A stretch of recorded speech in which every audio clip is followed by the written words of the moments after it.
Huli agad guys.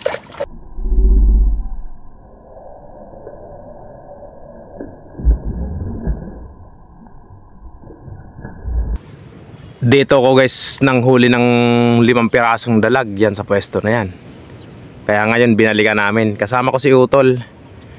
Diyan ulit tayo po pwesto. Malalaki guys yung dalag dyan. Wala nga lang tilapia, puro dalag lang. So, kasama natin si Utol. Alas 8 na. Baka sakali lang kung manghuhuli. Diyan tayo ulit po pwesto. Tara Jay, akyat na Jay. Eto guys, ang punterya ko dito, dalag ulit. Malalaki guys yung dalag din sa spot na to. Nung nakaraang video natin, nang huli tayo dito 5 piraso. Malalaki dalag dito.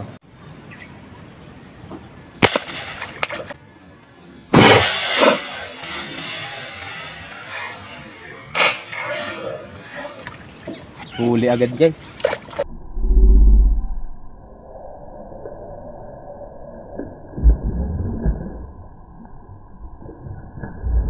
Ayun, nagwala.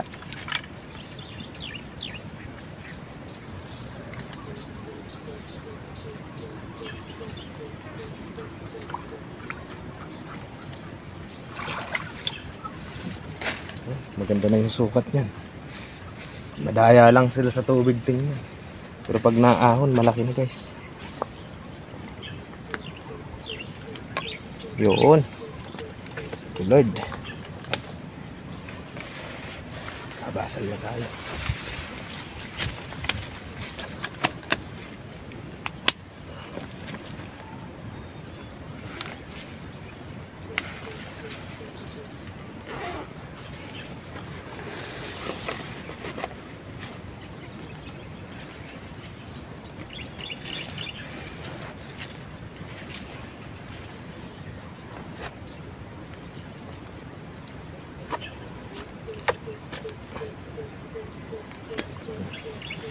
First catch.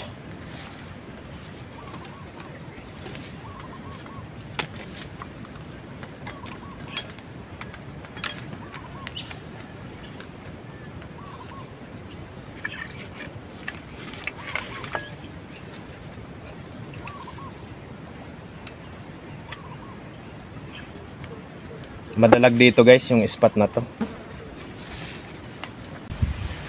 Ang aga guys ng hangin. Sabagay, tanghali na rin kasi tayong nagpunta. Ayun, kakahuli lang natin ng 1 piraso, humangin.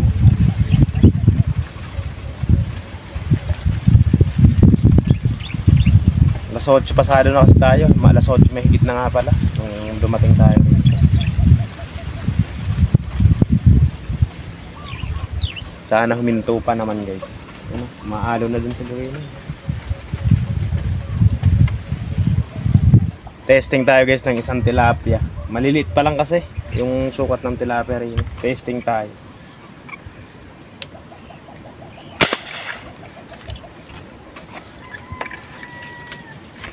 Kung pwede nang tsagain. Pero pagka maliit pa, wag na muna. Maliit pa nga guys. Napakarami nila kaso maliliit pa. Hindi pa pwede. Papalakihin pa ng konti. 3 fingers pa lang guys. Alanganin pa.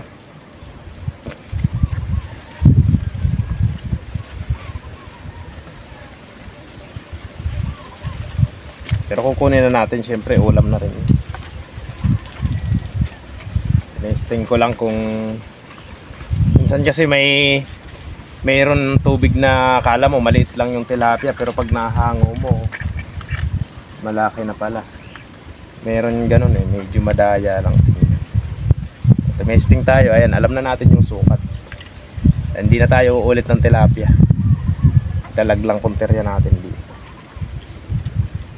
Pakarami nila kawan-kawan, medyo lubog nga lang. Hindi sila nakaluto.